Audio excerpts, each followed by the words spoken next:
ሰላም ሰላም የቡና አካዳሚ ቤተሰቦች እንዴት አላችሁ? ባላችሁበት ሰላማችሁ ይብዛ። በዚህ ቻናል አማርኛ፣ እንግሊዝኛ፣ ሂሳብ እንዲሁም ሌሎችን ትምህርቶች እያስተማርን እንገኛለን። የምናስተምርበት የትምህርት አማራጭ በኢሞ፣ በቴሌግራም፣ በዋትስአፕ፣ በጎግል ሚት ባላችሁበት ቦታ ሆናችሁ መማር ትችላላችሁ። ቻናሉ አዲስ ስለሆነ ላይክ፣ ሼር፣ ሳብስክራይብ ያደረጋችሁ ጀምሩ። ለዛሬ ትምህርት ይዤላችሁ የመጣው ክፍል 8 ቃላት ምስረታ የሚል ነው። እንግዲህ ፊደላቶችን መጀመሪያ እስከ አራተኛ ያሉ ፊደላቱን ጽፍ ያለው ከዛ ቀጥዬ ደግሞ ሁለት ቃላቶችን በየራሳቸው ጽፌባቸዋለሁ ማለት ነው። እንዴት ነው እነዚህ ፊደላቶች አንብበን ከዛ ቃላቶች እንዴት ነው የምንመሰርታቸው የሚሉትን አሳያችኋለሁ ማለት ነው። በደንብ አድርጋችሁ እናንተ ክትትል እስከመጨረሻው አድርጉ። ኦኬ እዚህ ጋር እንደማሳያችሁ ክፍል 8 ቃላት ምስረታ ይላል። ክፍል 8 ቃላት ምስረታ እዚህ ጋር እንግዲህ የአማርኛ ፊደል የመጀመሪያዋ ፊደል ይች ማናት ማለት ነው? ሀ እንላታለን። ሀ ሁ ሂ ሃ። እንግዲህ በእነዚህ ፊደላቶች ውስጥ ሁለት ቃላቶችን ደግሞ መስርችባቸዋለሁ ማለት ነው። ምን የሚል ቃላት ነው የሚሰረቱባቸው ማለት ነው? እዚህ ጋር ሁሌ የሚል ቃል መስርቻለሁ። ቀጣዩ ደግሞ ሙሉ የሚል ቃል መስርቻለሁ ማለት ነው። ሁሉን አንድ ፊደሎች ላንብላችሁ ከዛ ቃላቶችን ባነብላችሁ የተሻለ ይመስለኛል። እሺ ቀጣዩዋ ፊደልች ማናት? ለ እንላታለን። ለ ሉ ሊ ላ። አንዴ ደግመዋለሁ። ለ ሉ ሊ ላ። ቀጣዩዋ ደግሞ እዚህ ጋር ሀ ሁ ሂ ሃ። አንዴ ደግመዋለሁ። ሀ ሁ ሂ ሃ። ወደ ቀጣዩ ፊደል ስንሄድ መ ሙ ሚ ማ። መ ሙ ሚ ማ። ወደ ቀጣዩ ፊደል ስንሄድ እዚህ ጋር ሰ እንላታለን። ሰ ሱ ሲ ሳ። ሰ ሱ ሲ ሳ እንላታለን ማለት ነው። እዚህ ጋር ደግሞ ረ ሩ ሪ ራ። ረ ሩ ሪ ራ። በጣም አሪፍ።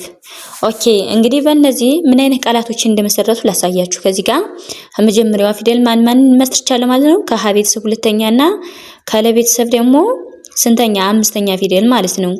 ወደ ቀጣዩ ስንሄድ ደግሞ በአንድ ላይ ስናነበው ሁሌ የሚል ቃል መስርቻለሁ ማለት ነው። እዚህ ጋር ደግሞ ሙሉ ይላል። ሙ ማለት የመቤተሰብ ሁለተኛ፣ የለ ቤተሰብ ደግሞ ሁለተኛ። እነዚህ ሁለተኛ ድምጾች ናቸው። በአንድ ላይ ሙሉ የሚል ቃል መሰረትኩ ማለት ነው።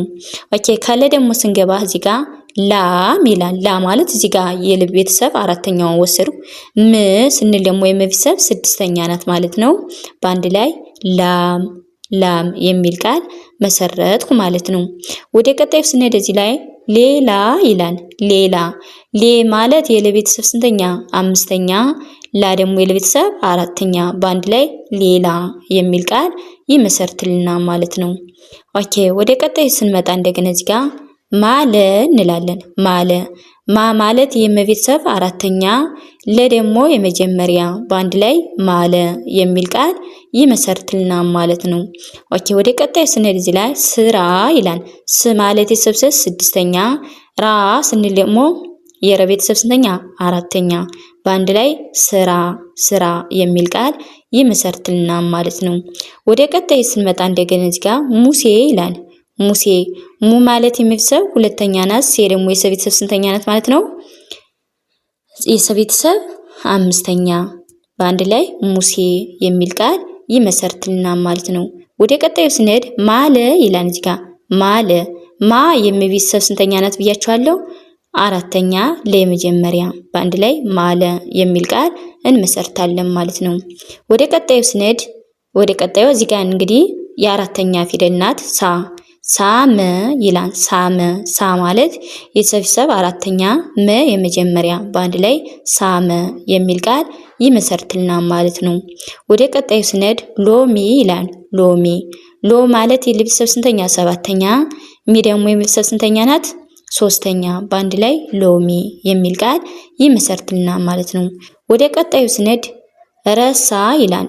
ረሳ ረ ማለት የመጀመሪያ ሳ ደግሞ የሰብሰብ አራተኛ በአንድ ላይ ረሳ የሚል ቃል ይመሰርትልናል ማለት ነው።